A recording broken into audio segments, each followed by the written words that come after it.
everyone. Happy Thursday this week. We're going to wait just a little bit so some people can join.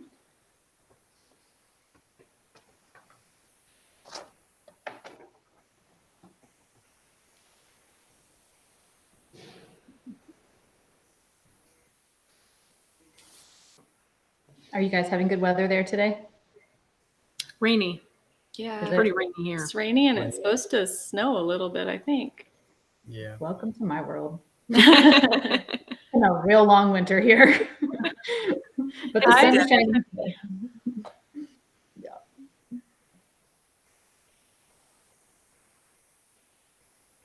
If you're joining us today, put your name in the comments. Let us know where you're watching from.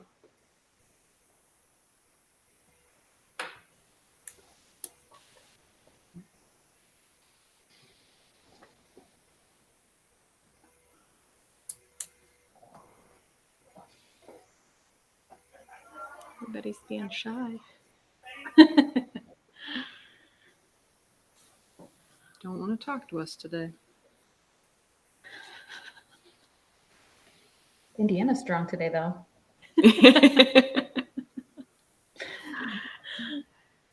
Anna Maria, Tracy from Wisconsin. Got Indiana, Texas, and Wisconsin.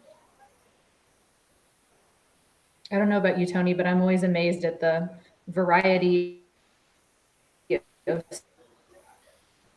states represented in our calls on a daily basis. Mm-hmm. Yeah. New York. All right. Good group to start with. Yep, we sure do. Okay, guys, we're going to go ahead and get started. So Dr. Tony's back with us today, and we are excited to introduce Dr. Lacey, and she is a tech service veterinarian here at Valley Vet as well. And today they are going to talk about cattle antibiotics and GFI 263. Please place any questions you have for them in the comments. They are here to answer those for you. Today, we will be drawing a few winners to claim a prize at the end of this segment. And with that, Dr. Tony and Dr. Lacey, we are going to turn it over to you. All right. Well, thank you. Well, hi, everybody. I know we've got a few people joining in today. So we're kind of excited to talk about this topic.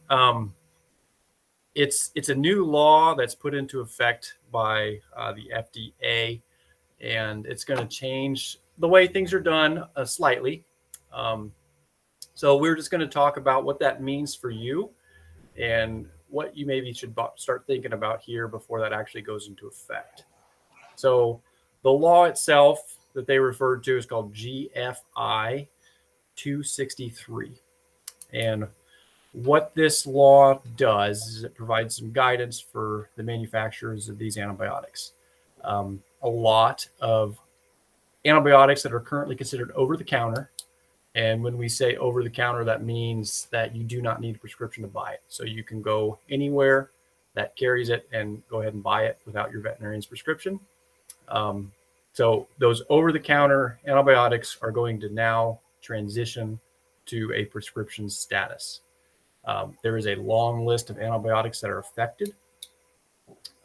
And so we can kind of go over some of those today, but that's kind of a brief overview of what this law is going to do and what it's going to affect. Do you have anything to add, Dr. Lacey? No, I think you covered it pretty well there. You know, I do think that, GFI stands for Guidance for Industry, as Tony mentioned there. And it is the FDA's attempt to combat antimicrobial resistance. And so to try to provide more oversight so that antibiotics are used appropriately and only used really when necessary, because what they're really trying to do is slow down the development of resistance to antibiotics that we currently use. And so they didn't do it, out of spite or to make things more inconvenient for people. It really does, I think, have a good, purpose behind it. And in a lot of ways, I think some good could come out of this guidance for sure. Yep, I agree. And it was said kind of in the introduction that this is for cattle antibiotics. That's kind of a misconception. The there are other antibiotics labeled for other species, and they're going to be affected too. So it's not just specific to cattle medications. Now, and kind of along those lines, Tony, I just saw that a question came in that said, is it antibiotics or will wormers be affected as well? And so at this point in time, it is just antimicrobials that are affected, is my understanding. And so it does not at this point in time affect your parasiticides. yes, yep, that's correct. And that's my understanding as well. Vaccines too are not included. So they will remain over the counter right now. So I don't foresee that happening where vaccines and parasiticides or dewormers become prescription status. I think that would be too crippling for the industry. So I don't foresee that ever happening, at least not in the near future. Yeah, I agree. Yep. So some of the more common medications that are used, we'll just kind of hit a list of things that a lot of people use that are going to be affected. If this list is helpful for you, great. If not, if you have a question on a specific product, you can feel free to put it in the comment box. We can talk about it. But like your oxytetracyclines, LA200, Biomycin 200, and all of the different brands and manufacturers that make that, those are going to be affected. Your injectable penicillins are going to be affected.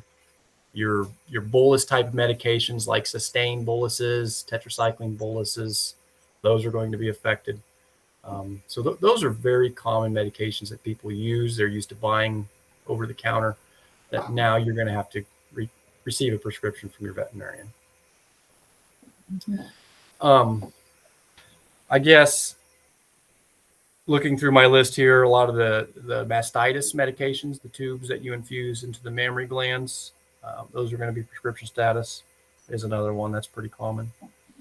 Yeah, as well as not that many people use them, especially not on the cattle side, but lincomycin and tylosin may be more commonly used on the swine side. Those will be affected, and with poultry and that kind of thing. So those are also a few more. The terramycin scour tabs, as well as terramycin that we use for ophthalmic ointment, which has historically been over the counter, will now need a prescription as well, just to kind of add a little bit more to the list. But I do think Tony hit on the main ones, though. Oxytetracycline, especially, the LA200s that people are used to picking up over the counter for your common foot rots and that kind of thing, will be prescription only now. So you can still have full access to them. So I think there is a misconception out there that, they're going to be restricted as far as how much you could buy or something. And that's not the case. They'll still be very accessible. It's just going to require that prescription. So you're going to need a valid client-patient relationship with your veterinarian. And I'm sure we'll get into that more here in a second, but that's the main difference. But don't panic, because you will still have access to the drugs that you need. It's just going to maybe require a couple more steps. Yep. This brings us to a question here, Dr. Lacey, and I think that's going to lead us into another topic that we should maybe touch on. The question is, why is milk replacer now by prescription? And this would only be milk replacers that have antibiotics included into it. This really should not be different. And if you want to touch on this, Dr. Lacey, feel free. But medications that go into feed or water are already under a prescription status. The medications in water and medications that go in feed are under the VFD status, where they require veterinary feed directive. And if you want to go into a little more detail about that, Dr. Lacey, that's not changing. That's not being affected by this GFI that's coming out. Yeah, we've had the VFD, or veterinary feed directive, as he said, that went into place, maybe 4 years ago, something like that? I think 2017. Before that, was it? Okay. Yeah, time is flying by. But it's so a lot of producers, especially people who are needing chlorotetracycline, which is a common antimicrobial that is added to feed, especially for starting calves. A lot of people like to have that in there. Those are going to require that veterinary feed directive, which is similar to a prescription, just for the items that are going into feed or water. And so that, like he said, that transition, I think everyone was a little concerned about how that might go when it was instituted back in 2017, similar to this new oversight. But it really has been pretty smooth. I don't know about your perspective, Tony, but through different applications such as Global Vet Link, it makes it fairly simple for us to go ahead and prescribe that feed medication. And our producers have gotten in the habit of contacting us usually by email or a phone call to the clinic, letting us know about that class of cattle and what it is that they're needing. And then it's pretty seamless for us to send over that prescription to the feed mill. And then, they have that on file and everything works well that way. So like I said, I feel like it wasn't as crippling to the industry as maybe people thought it might be. And maybe it did curb some unnecessary usage of some feed additives that was happening before. And so I think that when we have those good conversations about, what is it that you are needing it for? What issues are you having that you think this is the best option for treatment? Those lead to pretty productive conversations where at times you realize maybe if I just changed a management thing or something in my health protocol, as far as vaccines go, you might mitigate the need for antibiotics completely and really reduce your morbidity and your cost involved in starting those calves or whatever it may be. So that's as far as the milk replacer goes, like neomycin, some of that would be in some of those medicated milk replacers. And yes, that does require a script, but your traditional milk replacer, although it is incredibly expensive lately, I think everybody's feeling that at the moment with the price increases on many products, but especially milk replacer, that should be available to you still over the counter. So no need for a prescription for just traditional milk replacer. Sorry, I kind of got off a little bit on that, but hopefully that answers your question. No, that was a good discussion. So let's jump to a couple of questions that come up here. Mary Gilbert Clark asks, do the other species that this law affects include fish antibiotics? And at this time, aquarium antibiotics are not included by this. So they will remain over the counter. And then Jessica Pittman asks, will Corid be on the list of prescription from a veterinarian? And as far as my understanding is no, Corid will remain over the counter. Mm-hmm. That's my understanding as well. So Dr. Lacey mentioned the VCPR earlier, and I think this is a discussion that needs to be included in today's topic. VCPR stands for veterinary client-patient relationship. And that is really at the root of what is required to be able to write a prescription. And that's from our side, and that's from your side as a client producer, okay? And what that means is a veterinarian needs to have a current relationship with a client and at the same time have a current relationship with that client's patients. And there's not a defined definition of that, but typically it's kind of understood that an examination or farm visit within the last 12 months is what constitutes that current VCPR. Okay. Speak with your veterinarian about what he or she might require to maintain that VCPR. But I'd say as a rule, that's kind of what people are going to go back to. Okay. Now, a veterinarian legally cannot write a prescription without that valid VCPR. So it's not that we don't want to help you, okay, but we legally can't.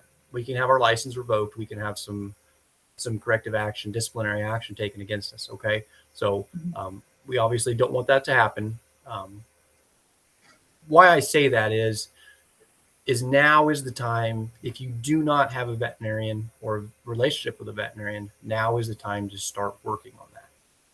Try to find a veterinarian in your area that you're comfortable with and start building that relationship, getting those farm visits, getting those patients in to see them so that there is that valid VCPR, okay? Don't wait until you need an antibiotic injection right now to then call that veterinarian and say, look, I need this. Can you get it to me? And their hands are probably going to be tied and they're going to have to say no. Yeah. And I think that's incredibly valuable, wisdom from you, Dr. Tony, because there are fewer of us mixed practice veterinarians out there in the country, and we're covering a bigger and bigger radius all the time. And so what that means is there's just fewer hours in the day to see everybody that needs to be seen and to get to all those ranches and farms. So with that said, just to reiterate what Tony just told you, I think getting on that veterinarian's list for a farm call, if you don't feel like you have a strong relationship with a veterinarian in your area currently, is a great idea, because, you know, right now with calving season and bull testing and all the things that happen in spring for a mixed practitioner, you know, it may be 3 weeks before they can make a farm visit for just a routine farm visit to understand and get a working knowledge of your operation and the challenges that you're facing, so that they can make the best recommendations possible, you know, going forward. And hopefully out of that ranch call, you know, you're hopefully going to get a lot out of it in terms of not only just the time spent with them while they're on your place and they can see for themselves, you know, the conditions that you're working with and the status of your livestock, but also in maybe getting some ideas on developing a herd health protocol, you know, going forward. And if that includes maybe changing up your vaccine protocol to better meet the needs that you had based on the previous year's disease issues, or maybe even improving some of your treatment protocols as well. So I really hope people take this opportunity to get as much as they can out of that relationship with your veterinarian, because I do think in a lot of ways we're underutilized, and I think we're happy to come help with that emergency, you know, when you need us right at that moment, of course, but probably even more valuably is that we can help you prevent disease altogether and maybe avoid those emergencies and save you money in the long run and increase the performance of your overall operation. So just like Tony said, I just think that client-patient relationship, you know, it needs to be strong. And I don't think you should look at this as a negative, but really as an opportunity to make some improvements in your operation and just have another set of eyes take a look at what you're doing and see if things could be improved. Yep, absolutely. We did have a question pop up here. Caroline asks, will it affect bird antibiotics such as Doxyvet? I guess I'm not familiar with Doxyvet specifically, but yes, poultry medications are going to be affected. Kind of back to that VCPR, one question I guess that I've received from my clients is, you know, does this mean that you're going to have to come out and examine every patient before I can give an injection of antibiotics? And that's not necessarily the case. So that goes back to the value of that veterinary client-patient relationship. Okay, if we have those discussions that Dr. Lacey was talking about what constitutes a sick animal, where do we need that to be before we want to give an injection? What should we give an injection of? If you have those protocols in place, then that producer calls and speaks with their veterinarian and says, look, this is what's going on. Then that veterinarian can say, okay, well, you know, it sounds like maybe we should follow our protocol and give an injection of this. Okay. Producers, and this is up to the veterinarian, but producers will still be able to come in and purchase a bottle of antibiotics, whether that's antibiotics that are currently prescription or that are over the counter and moving to prescription. They'll be able to have the medications on hand, but this allows for some veterinary oversight on how these medications are administered, if that makes sense.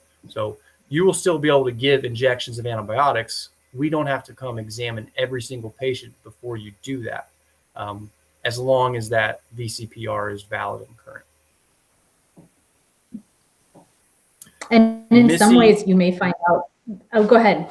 No, go ahead. We'll come back to this. I was just going to say that, you know, you may find out that just by making that phone call to the office and describing the clinical signs of the animal you're wanting to treat, you may realize that the old standby treatment that you had been using maybe wasn't the best one out there. And so that's another one of these things I think that could actually be a positive that comes out of this guidance, is that we may be able to guide you to maybe a newer antibiotic that you weren't aware of, or maybe the dosage or frequency. Maybe there's been new research come out that says, hey, now for this type of, you know, an issue, this type of respiratory disease in this age of calf, we're seeing that using this dose, this frequency has the best outcomes, you know. And so maybe what you thought was the best 5 years ago maybe isn't the best anymore. So I do think that there's some value in contacting us and just getting making sure that you're using the best and latest in terms of treatment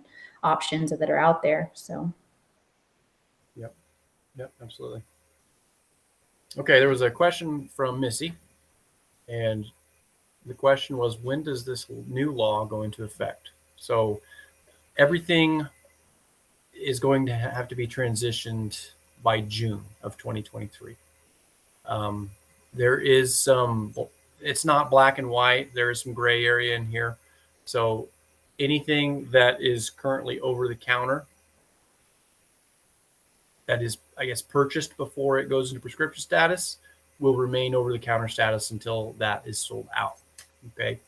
And then anything after that is going to switch to prescription. Now, there are some manufacturers that have already switched things to prescription status.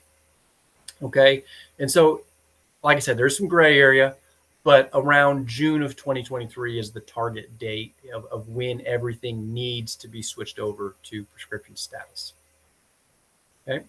Mm-hmm. Another question by Patrick. Will Valley Vet still sell prescription antibiotics? Will a prescription from a NC vet be accepted by Valley Vet? This will be time dealing with animal prescriptions. Okay. Yes, Patrick.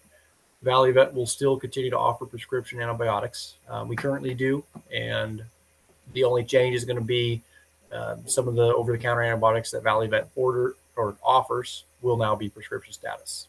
So Valley Vet tries to make it as easy as possible for your veterinarian to call in a prescription or send in a prescription. There's several different ways that can happen: fax, email, phone call. The client can actually go on and order the medication, and then Valley Vet will just send that prescription authorization directly to your veterinarian.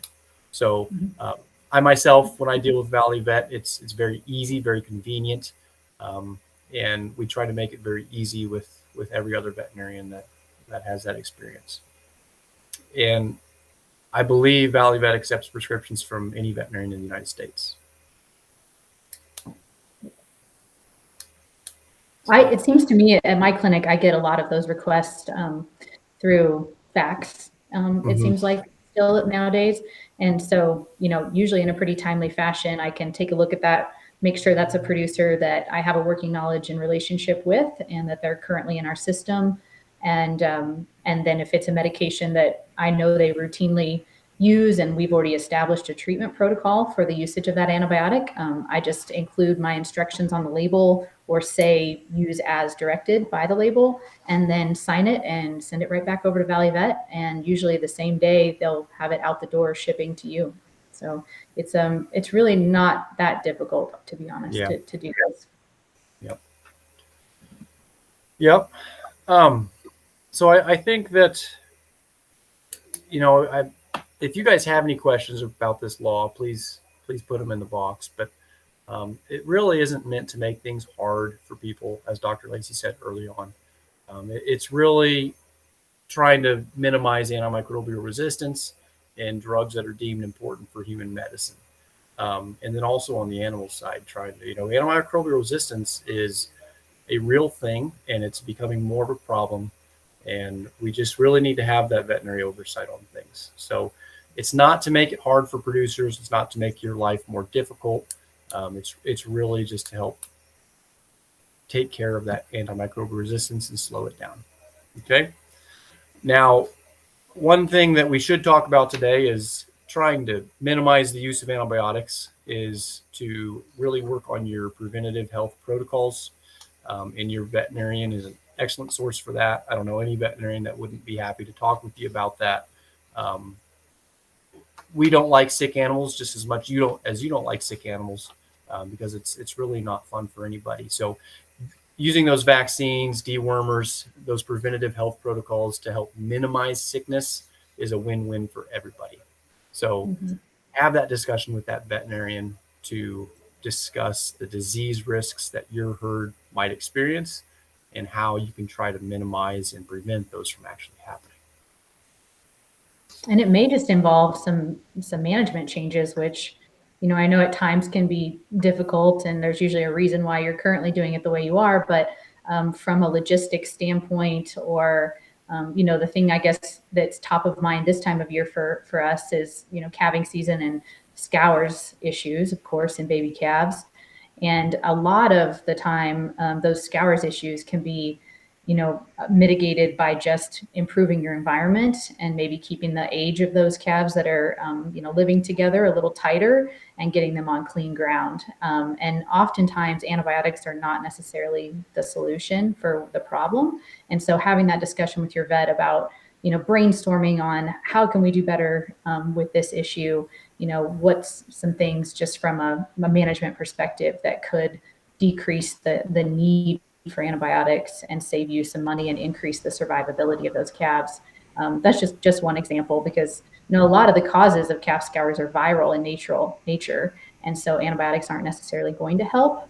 But your veterinarian can come up with some great supportive therapy options in terms of fluid therapy that may be a real game changer, and then also give you some advice on some management tips that might also reduce the infection rates. So that's just one example that I totally agree with Tony, that having that conversation so you can prevent the need for antibiotics altogether. I know it's not always going to work that way. We're always going to have some sick animals, and it's just going to happen. But to reduce that risk and reduce the need for the usage is the goal. Yep, absolutely. Looks like we might have, let's see, other questions coming in. Anybody else other curious questions out there? Yeah, I don't see any new questions. If you guys have questions, please put them in the box. If they come in after the video, even our marketing team does a great job of getting those questions to the tech service vets. So we'll try to address those for you. I don't have any other information to share for this. Well, there we go. We had a question pop up. One of the issues we have in a small Texas town are weekends. So what is the best way to handle this? I'm assuming, Velda, that you mean that it's difficult to get veterinary service on the weekends. And that's a tough situation. I'm not going to lie. Dr. Lacey referred to it earlier on. There's less and less practitioners that want to and are actually doing mixed animal practice. It's a problem nationwide. Now, as far as receiving emergency veterinary care, I don't know. If you don't have a veterinarian that will come out, that's a tough situation to be in. But regarding these prescription antibiotics, if you have that veterinarian that you can get a hold of during the week and come up with those protocols, you can still receive the prescriptions and have the medications on hand. But you just need to have that discussion with your veterinarian about when to use the antibiotic, why you would use it, and which one would make the most sense to use in those situations. Mm-hmm. And then I don't know about you, Tony, but at our clinic, we do, as long as you have that valid client-patient relationship with us, and you've established care with our clinic, and we're familiar with your herd, we will dispense antibiotics over the weekend, even without seeing that animal, if we've had that discussion about what that treatment protocol is. There is a little bit of a after-hours dispensing fee associated with that, but it can be set out for you to pick up on the weekends, even if our clinic hours aren't currently open at that time.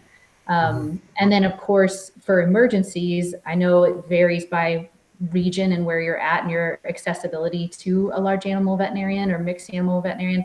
But if you have that client-patient relationship, I feel like, I know, Tony, we get spread thin, and sometimes we're working on one emergency as we're getting the call for the next, but we do our very best to get to everybody in a timely fashion. And so if it's seriously emergent, hopefully if you have that established relationship with that veterinarian, they or someone else in that region, if they're out of the office or out of the area for that weekend, will hopefully be able to provide services for you, ideally. Yeah. Ideally, yep. Yeah, I know it's difficult to find veterinarians in specific regions. It's probably much harder, and I feel sorry for you guys for being in that situation. But try to develop that veterinary client-patient relationship outside of an emergency, and hopefully then that veterinarian would be more willing. I don't know. Yeah. Alice comments that in Missouri, we are required to have a vet visit prior to them dispensing medications. And that goes back to that VCPR. So you need to have that relationship prior to those medications being prescribed. Mm-hmm. And I think Tony touched on it earlier, but from state to state, the legality of what constitutes that valid client-patient relationship may vary a little bit. So that's why it is important to go ahead and either look into that, your state regs, or just contact the veterinarian you're currently using and make sure that you are meeting those requirements, because every state is a little bit different on that. And then each clinic may have different specific requirements as well. But when Tony mentioned earlier, having set foot on that farm once in the past year, or at least seen one of your animals in the past 12 months, that's probably the protocol that my clinic's going to go with as well, in terms of saying, yes, we have a current valid client-patient relationship. And I think that'll be pretty common across the board. Yep. All right. Well, thanks, Tony. This was really fun. And I hope everybody feels a little bit better about what this GFI 263 really means. And I think it's in a lot of ways could add some benefits to your operation if you look at it the right way. Yep, absolutely. Well, thanks everybody for joining in, and I hope you guys feel more comfortable with the law it means now for you and what you should maybe do moving forward. Well, thank you, doctors, for helping us out today. Yes. And answering all these questions for us. And if anybody has any questions, don't be afraid to put those in the comments. This video will be on our Facebook page and it will be on our YouTube page. If you need to go back and watch parts of it or have a question that comes up, please don't hesitate to ask, because we can reach out to Dr. Tony or Dr. Lacey and get an answer for you. Yep. Okay. All right. So we're going to draw 3 winners now, and they'll just have to PM us to claim their prize. Okay. All right. So the first winner is Stephanie Adams. Woo-hoo. Number 2 is Jessica Pittman. And really, number 3 is Patrick Breedlove. Yay! Congratulations, everybody. So if your name was mentioned, please send us a private message. All right, a couple of announcements before we leave you today. Yeah, we'll do that. Remember that we have our Spraymaster Spectacular going on now. It ends May 12th, so get signed up now so you don't forget. And join us again next Wednesday. We will be live with Ice Horse and a special guest, Dr. Sherry Johnson. All right, that's all for today. Thank you guys very much. Thank you, everybody. Thank you.